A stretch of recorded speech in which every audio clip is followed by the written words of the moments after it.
সরকারকেও বলি, ভারতীয় সরকারকেও বলি, সীমান্তে একটা কৃষককে হত্যা করা হয়, একটা শ্রমিককে হত্যা করা হয়, খেলালিকে হত্যা করে তার কাঁটায় ঝুলিয়ে রাখা হয়।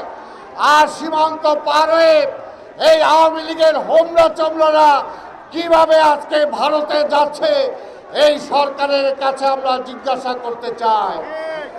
আজকে ভারতকেও জিজ্ঞাসা করতে চাই।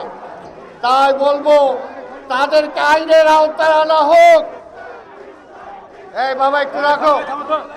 তাদেরকে আইনের আওতায় আনা হোক এবং যত দ্রুত সম্ভব আমরা চাই জিনিসপত্রের দাম কমান, চাল ডাল তেল লবণের দাম কমান। যখন উপদেষ্টাদের দেখি যে তারা বলে তারা 250 স্টেডিয়াম বানানোর পরিকল্পনা গ্রহণ করে, স্টেডিয়াম বানানোর কাজ আপনাদের না, আপনাদের কাজ নির্বাচনী রোডম্যাপ ঘোষণা করা, কত তাড়াতাড়ি নির্বাচন করতে পারেন তার সংস্কার করা।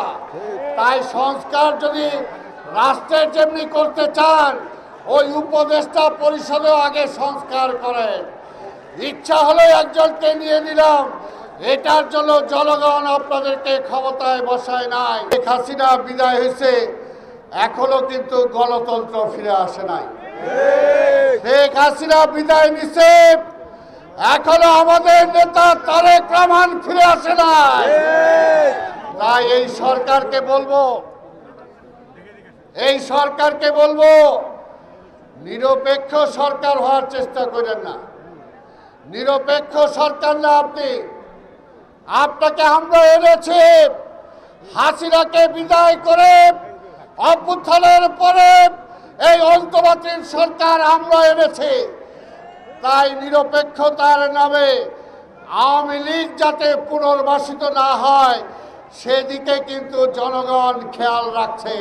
এটাকে আমরা বিব্রত করতে চাই না, কিন্তু এই সরকারকে বলতে চাই অনতিবিলম্বে নির্বাচনী রোডম্যাপ ঘোষণা করুন।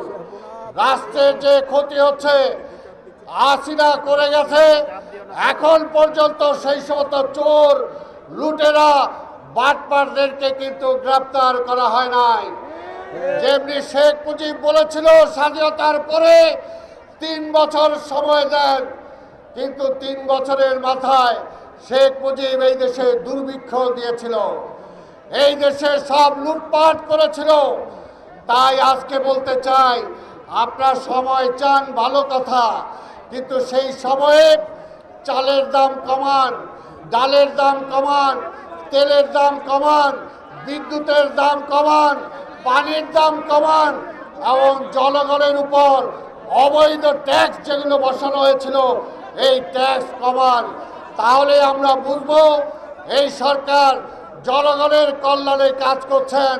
পাশাপাশি আজকে নির্বাচনের জন্য রোডম্যাপ ঘোষণা করেন এবং তারেক রহমানের সকল মামলা প্রত্যাহার করে আমাদের সকল নেতা এই রাজশাহী মহানগর, রাজশাহী জেলার শত শত হাজার হাজার নেতা কর্মীর বিরুদ্ধে অসংখ্য মামলা দিয়েছেন। সেই সমস্ত মামলা যেটা হাসিনা দিয়ে গেছে এখনো এই সরকার উইথড্র করে নাই। আমরা বলতে চাই, প্রফেসর ইউনূস সাহেব, আপনাকে সম্মান করি, শ্রদ্ধা করি, কিন্তু আপনার মামলা যদি প্রত্যাহার হতে পারে, তারেক রহমানের মামলা কেন প্রত্যাহার হবে না?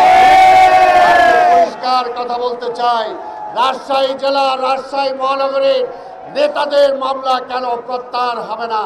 তাই অনতিবিলম্বে সকলের মামলা প্রত্যাহার করেন। আরো কয়েকবার ধৈর্য ধরেন, তবে ধৈর্য ধরা মানে এই না যে রাজপথ ছেড়ে দিতে হবে। ধৈর্য ধরা মানে এই না যে লাঠিটা আওয়ামী লীগকে মেরেছিলেন সেই লাঠিটা ফেলে দিতে হবে।